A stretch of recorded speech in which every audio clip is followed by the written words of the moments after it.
एक बार की बात है। एक गांव में एक पंडित जी रहते थे, जिन्हें गांव वाले मूर्ख पंडित कहकर चिढ़ाते थे। हालांकि पंडित जी पढ़े लिखे और पूजा पाठ में अच्छे थे, पर उनमें थोड़ी अजीब आदतें थीं जो उन्हें बाकी लोगों से अलग बनाती थी। कहानी शुरू होती है। पंडित जी को एक बार किसी पुराने मंदिर की सफाई का काम सौंपा गया। वह मंदिर गांव से दूर जंगल के बीचों बीच था और लोग वहां जाने से डरते थे, क्योंकि वहां अजीब अजीब आवाजें आती थी। पंडित जी ने हिम्मत करके मंदिर में सफाई का काम शुरू किया। जैसे ही रात हुई, अंधेरा गहरा गया और हल्की हल्की हवा चलने लगी। तभी उन्हें एक कोने से आवाज सुनाई दी, पंडित जी, यहां कौन आया है? पंडित जी ने सोचा कि कोई उनसे मजाक कर रहा है। उन्होंने पलटकर जवाब दिया, मैं मूर्ख पंडित हूं, सफाई करने आया हूं।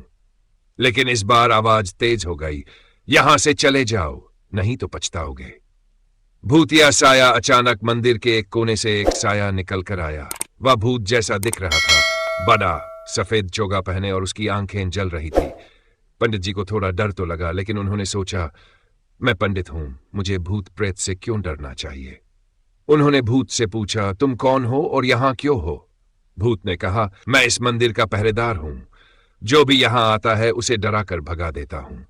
पंडित जी ने हंसते हुए कहा, अरे मैं सफाई करने आया हूं, डराने से कुछ नहीं होगा, मुझे काम करने दो। भूत को पंडित जी की बेवकूफी भरी हिम्मत देखकर हंसी आ गई। उसने कहा, लेकिन तुम्हें एक शर्त माननी होगी।